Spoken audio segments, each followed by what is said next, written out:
합독하겠습니다. 시작. 여호와여, 내가 주께 대한 소문을 듣고 놀랐나이다. 여호와여, 주는 주의 일을 이 수년 내에 부응하게 없소서. 이 수년 내에 나타내시옵소서. 진노 중에라도 긍휼을 잊지 마옵소서.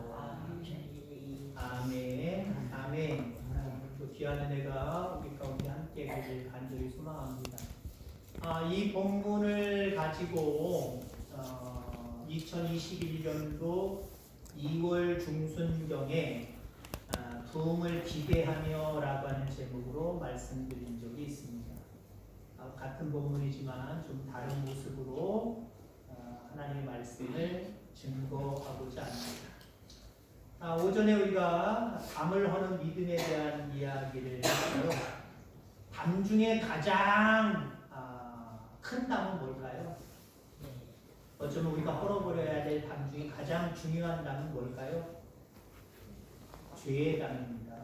하나님과 나 사이에 막혀있는 이 죄의 담.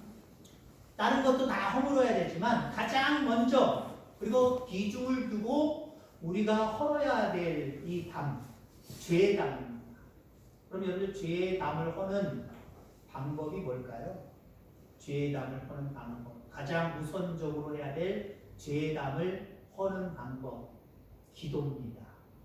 더 구체적으로 이야기하면 회개입니다. 회개. 나의 죄가 생각났습니다. 이 죄를 주여 주님께 맡깁니다. 용서하여 주옵소서.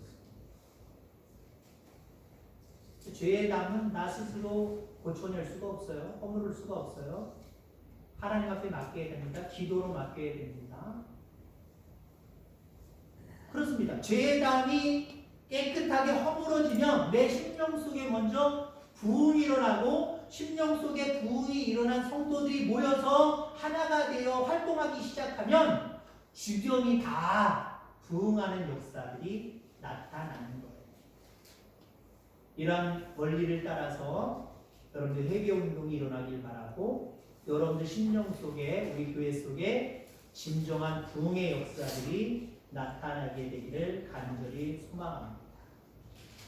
오늘 본문이 배경이 되고 있는 하박국 선지자 시대, 이스라엘의 멸망이 임박한 주전 600년경의 이야기입니다.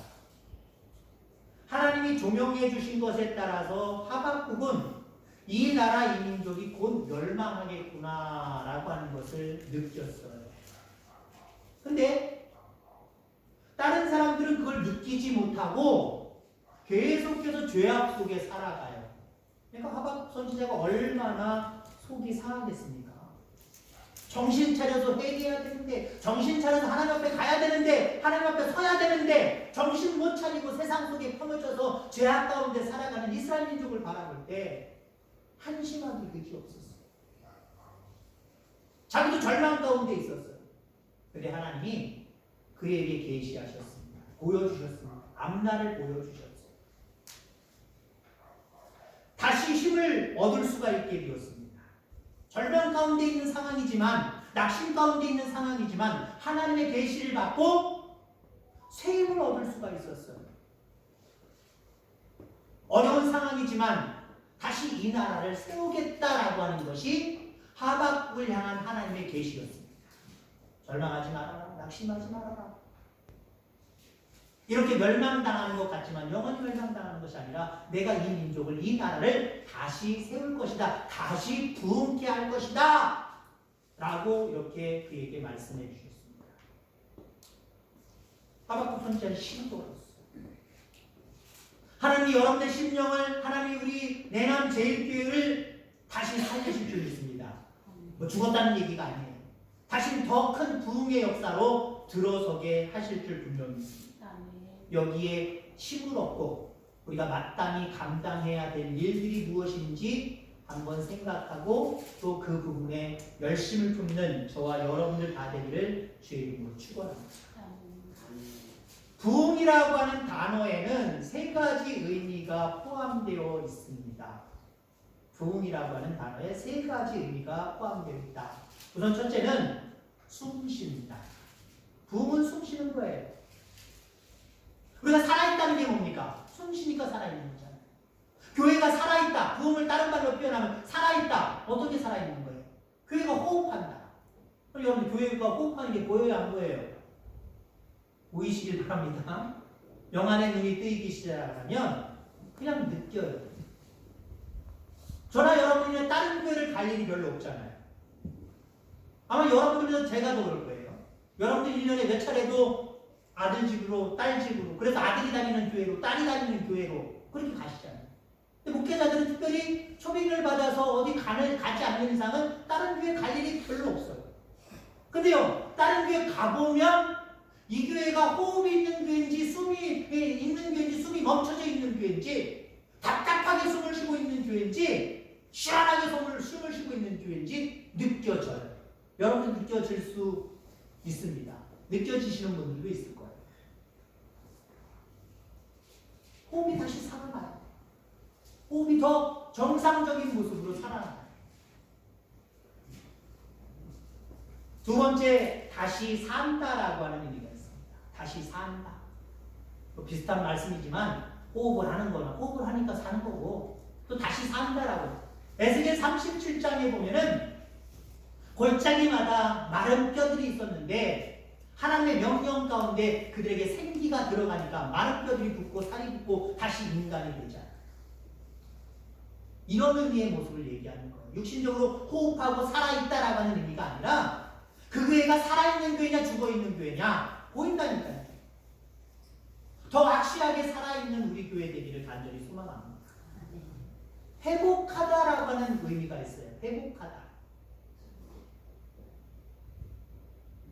물론 지금이 가장 정점이라고 할 수 있는지 우리 교회가 여러분의 상태가 아니면 예전에 몇십 년 전에는 정말 대단했는데 지금은 거기에 비해서 얼마 가지 않아. 좀 이렇게 좀 수준이 그래 좀 그렇다고 한다면 그 수준으로 돌아가는 거예요. 지금이 정점이라고 한다면 지금 이상의 것들로 점점 더 나아져 가는 거예요. 이게 진정한 부흥임을 기억하기를 주의 이름으로 축원합니다. 한마디로 부흥은요, 하나님이 찾아오시는 거예요. 하나님이 내게 찾아오셔야 부흥이 일어나는 겁니다.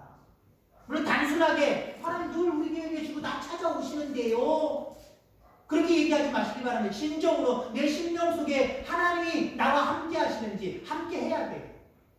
그럴 때 우리 속에 진정한 부흥이 있게 되어 있다라고 하는 거죠. 하나님이 나와 함께 하심으로 내 마음에 새 마음이 생기게 되고 내 마음속에 예수님의 마음이 태동하게 되고 그래서 그대로 따라하게 되고 새 마음대로 하나님의 마음대로 행동하게 되고 그럼 여러분들 부흥하게 되어 있어요. 살게 되어 있고 또 회복하게 되어 있어요. 이런 부분이 우리 가운데 있게 되기를 간절히 소망합니다. 그 다음에 여러분들 부흥의 정점이 뭔지 아십니까? 가장 마지막에 일어나는 부흥, 가장 큰 부흥이지. 하나님의 나라가 임하는 거예요. 그게 제일 큰 부흥이에요. 물론 육신의 생명을 가장 귀하게 여기는 세상 사람들이나 민노라하지만 그래도 육신적으로 뭔가 장수나 뭐 아무튼 세상적인 것에 욕심을 품는 사람들은 싫어할 얘기일 수 있겠지만은 가장 종국적이고 가장 큰 부흥은 하나님의 나라에 가는 거예요. 하나님의 나라가 이 땅에 임하는 거예요. 그러니까 여러분들 죄송한 표현이지만 죽기를 두려워하지 마시길 바랍니다. 그랬다고 하나님 나 믿음 다 하고 볼 거 다 봤으니까 빨리 좀 데려가세요. 그것도 기도하지 말아야 되지만 또 죽음도 두려워하지 마시길 바랍니다. 왜? 종국적으로 일어난 나에게 가장 큰 사건, 가장 큰 부흥의 현장이 그때 일어나는 거기 때문에 부흥의 역사가 그때 일어나는 거기 때문에 우리는 세상을 향해서 죽어야 됩니다. 그리고 주님을 향해서는 살아야 합니다. 이게 진정한 부흥이에요. 나에 대해서는 세상에 대해서는 죽고 하나님에 대해서는 그 나라 그의 의를 위해서는 내가 사는 거예요. 살아가는 거예요. 이게 진정한 부흥입니다. 여전히 내 생각, 세상 사람들이 살아가는데도 나도 똑같이 살아가는 이 모습을 가지고 있다면 우리에게 강력한 부흥이 필요해요. 일어나야 돼요. 여러분, 근데 세상의 사람들은 어떻습니까? 믿노라 하는 사람들은 또 어떻습니까? 하나님을 위한답시고 하나님에 대한 모습을 잊어버리고 살아가요. 오직 세상 사람들이 추구하는 대로 내 생각대로 삶을 추구하고 살아갑니다. 그러니까 우리 마음속에 참된 부흥의 역사가 필요합니다. 누구에게나 필요해. 나는 아예 괜찮아. 나 안 필요해. 그럴 분들은 없어요. 그건 교만이에요. 잘 몰라서 그러는 거예요. 무지해요. 우리 모두에게는 하나님의 부흥이 필요합니다. 내 뜻대로 살지 아니하고 세상 사람들처럼 살지 아니하고 하나님 뜻대로 하나님의 나라 의를 위해 살아가는 이 모습이 우리에게는 필요하다라고 하는 거예요. 저는 여행으로 일본 한번 갔다 온 적이 있습니다만은 장모님 유학 갔다 오셨습니다만은 일본은 제가 듣기로는 아무튼 부흥이 잘 안 되는 나라 중에서도 으뜸인 나라라고 이야기합니다. 복음이 들어갔음에도 불구하고 지금 일본의 모습은 기독교 신앙인들이 정말 너무나도 작아요. 너무나도. 엄청 작아요. 우리나라는 그래도 가는 곳마다 다 십자가 있잖아요. 십자가 쉽게 발견하잖아요. 교회가 참 많잖아요. 일본은요, 눈을 씻고 쳐다봐도 안 보여요. 안 나타나요. 어쩌다 하나 보면 얼마나 헤어진 꼬막 동생 만난 것처럼 그렇게 반가울 수가 없어요. 저도 일본에 갔을 때 3박 4일 동안 딱 한 군데 갔어요. 딱 한 군데. 그 학문의 신 섬기는 코 만지는 거 있잖아요. 태만궁인가 뭔가. 그 근처에서 내가 본 적이 없어요. 자, 일본인 어떤 목사님이 일본이 왜 부흥을 잘 못하는가 라고 하는 부분을 책으로 만들었어요. 그 책 이름이 일본의 부흥이 일어나지 않는 일본 그 선교의 비밀을 벗긴다라고 하는 책입니다. 일본 선교의 비밀을 밝힌다라고 하는 책에서 그 목사님이 이렇게 이야기합니다. 우리 일본이, 그 사람은 일본 사람이니까요. 우리 일본이 복음에 의해서 활성화되지 못하고 부흥하지 못하는 이유는 예배 중에 하나님의 임재를 느끼지 못하기 때문이다 라고 본인은 그렇게 정의를 내리고 있습니다. 머리로는 초월적인 하나님을 인정을 해요. 그 존재를 받아들입니다. 그렇지만 감정적으로는 하나님의 임재를 느끼지 못하고 있다라고 하는 거예요. 그러니까 한마디로 겉모습은 있어요. 왜 일본 사람들 그런 거 있잖아요. 일본을 여행한 사람들이 밝히는 일본 사람들에 대한 이야기 중에 많은 이야기가 어떤 거예요? 겉으로 보면 살살 웃으면서 아주 친절하다는 거죠. 예를 들어 비행기 스튜어디스들이 고백하는 말들 중에 일본인들을 보면은 아주 그렇게 밝을 수가 없대요. 갖다 드릴까요? 그러면 됐다고 그러고 갖다 달라고 그러고 아주 상냥하고 그렇게 밝게 웃을 수가 없대요. 근데 비행을 마치고 나서 그 민원이 들어오잖아요. 쪽지가 들어오잖아요. 민원이. 나 이 비행기 타서 되게 불편했다. 그거 들어오잖아요. 그게 일본인들이 가장 많대요.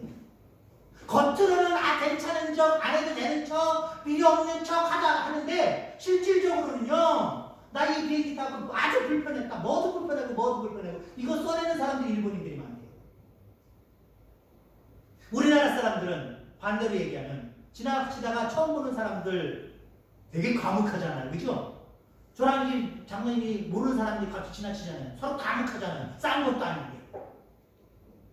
근데 일본 사람들은 그거보다 밝대요. 처음 보는 사람에게 큰 인사하고 지나가고 밝대요. 근데 실질적으로 좀 만남을 계속해서 가지면 완전히 또 반대 현상이 나타난다는 거예요. 일본 사람들은 다는 아니지만 참 이게 형식을 대단히 좋아하는 것 같아요. 겉으로 보여지는 걸 상당히 좋아하는 것 같아요. 그래서인지 모르지만 신앙생활도 그렇게 한다는 거예요. 나 오늘 예배 왔어. 예배 드리면 되지. 신앙의 모습은 이런 모습이겠지 라고 하는 모습으로 뭔가 지적으로는 알고 행동을 그렇게 하는 것처럼 보이지만 정말 그 심령 속에 그 마음 속에 예수님을 만나고 예수님과 더불어 그렇게 은혜 가운데 살아가는 일들이 없다는 거예요. 그래서 일본은 부흥하지 못한다. 여러분 이런 모습이 교회 속에 있을 수도 있어요. 어떤 교회는 교인들마다 예배를 통해서 예수님의 임재를 느끼고 예수님과 만나서 예수님과 동행하고 그 기쁨 가운데 예배를 마치고 기쁨으로 가는 그런 교회가 있지만 어떤 교회는 주일날 11시에 모였어? 오늘 예배 드렸어? 좀 은혜 받았네? 그때 반가운 사람 만나서 좀 기분까지 좋긴 좋았네? 오늘 반찬이 맛있으니까 그것까지 좋았네? 그 정도로 그냥 돌아가 버리는 거예요. 아니요. 예배를 통해서 예수님을 만나야 돼요. 예배를 통해서 이곳에 예수님이 이곳에 함께 하셔야 됩니다. 그래야 진정한 부흥이 우리 속에 있을 수 있다라는 거죠. 문제는 지금 우리의 신앙도 이런 신앙이 많다라고 하는 겁니다. 여러분 예배를 통해서 주님의 임재를 느끼고 있습니까?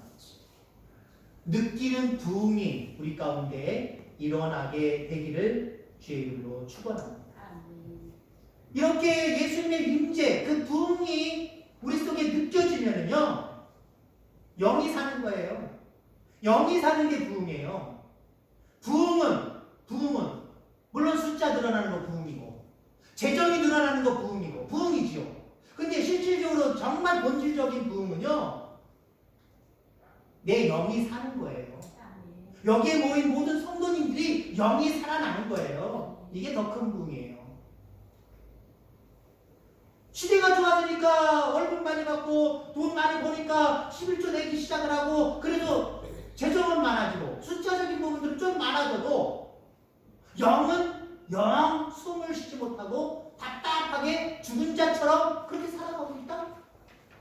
이거 부흥 아니에요. 물론 숫자도 늘어나야 되고 재정도 늘어나면 좋지요. 근데 더 본질적으로 여러분들의 영이 살아나기를 주의 이름으로 축원합니다. 이게 진짜 부흥이에요. 영이 살면은요 반대로는 내 속에 있는 욕심이 죽게 되어 있어요. 죄악이 죽게 되어 있어요. 원망과 시기와 질투 이런 마음들이 죽게 되어 있어요. 여기에 하나님을 사랑하고 이웃을 사랑하는 마음만 불타오르게 되어 있어요. 이게 부흥이에요. 하나님을 얼마나 사랑하십니까? 내 이웃을 얼마나 내 몸같이 사랑하는 마음이 얼마나 생기십니까? 거기에 따라서 내가 부흥이 어느 정도 필요하겠다를 스스로 여러분들 판단해 볼 수 있기를 바랍니다.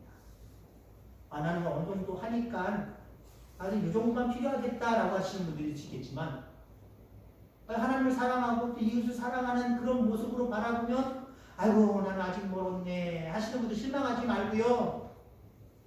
하나님께 오늘 하박국 선지자처럼 이 수년 내 마음속에도 내 심령 속에도 주여 부흥케 하여 주옵소서, 부흥을 허락하여 주옵소서 그렇게 매달리시길 바랍니다. 그럴 때 그 주님이 여러분들의 심령에 내재하실 거예요. 내주하실 거예요. 그래서 여러분들의 심령 가운데 영이 사는 놀라운 부흥이 있게 되기를 주의 이름으로 축원합니다. 미국의 유명한 설교가인 토저 목사님이라는 분이 있어요.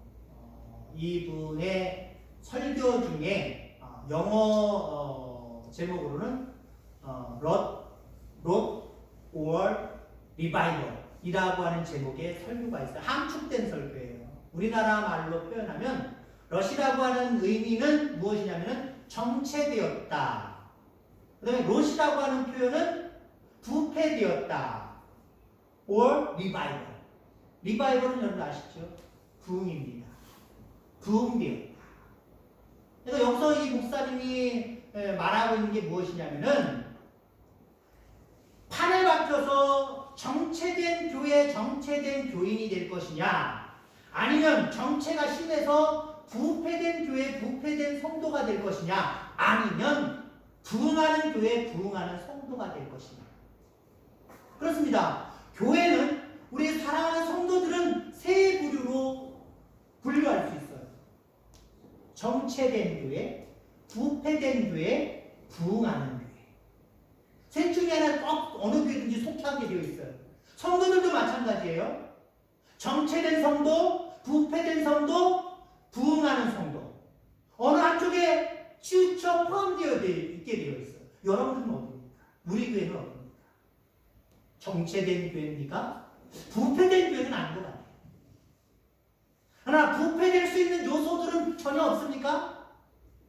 우리 교회는, 여러분들은 부흥하는 교회, 부흥하는 성도가 되어지기를 주의 이름으로 축원합니다. 매주일 새로운 것이라고는 조금도 없고 그저 늘 하던 방식의 그 모습대로 일주일이 돌아가고 다람쥐 쳇바퀴 돌듯이 돌아가고 한 달이 돌아가고 1년이 돌아가고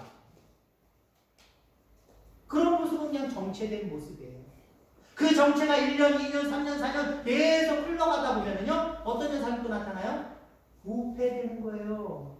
뭔가 교회의 모습, 하나님이 기뻐하시는 참된 교회의 모습을 상실해버리는 거예요. 성도의 모습을 상실해가는 거예요. 그런 교회가 아니라 매 주일마다 사모하는 마음이 생기고 매 주일마다 새롭게 하시는 그 주님 만날 생각에 내 마음조차도 새로워지고 지난주에 만난 주님이 따르고 이번 주에 만난 주님이 또 따르고 다음 주에 만날 주님이 더 기대되고 그런 모습으로 여러분들 한 주 한 주, 한 달 한 달, 1년 1년이 그렇게 보내지게 되기를 주의 이름으로 소망합니다. 그러할 때 참된 부흥의 역사가 있을 수밖에 없는. 아이 몰라, 귀찮아, 하던 대로만 하면 되지. 그런 모습으로, 정체된 모습으로, 늘 하던 모습으로 교회든지 여러분들 개인적으로 신앙생활하는 그 모습이든지 다람쥐 쳇바퀴 돌듯이 그냥 돌리면 안 된다는 거예요. 다람쥐 쳇바퀴 돌듯이 돌면은 그건 있어요. 한 주일을 다람쥐 쳇바퀴 돌듯이 돌고 한 달을 다람쥐 쳇바퀴 돌듯이 돌고 1년을 다람쥐 쳇바퀴 돌듯이 돌면 아, 나 신앙생활 하는 거 맞다. 하나님 영광 받으셨겠지. 아, 그냥 속이 편안하다. 그 정도는 가질 수 있어요. 그 정도는 가지고 있겠지만 이게 쌓이다 보면은요 우리 반드시 부패되어지게 되어 있어요. 오늘 하루하루를 날마다 새롭게 살아가시길 바랍니다. 우리 하나님은 새롭게 하시는 하나님. 늘 새로움을 여러분을 느끼며 살아가게 되기를 주의 이름으로 축원합니다. 새로움을 느낄 것에 대한 기대가 또 여러분에게 살아있기를 바랍니다.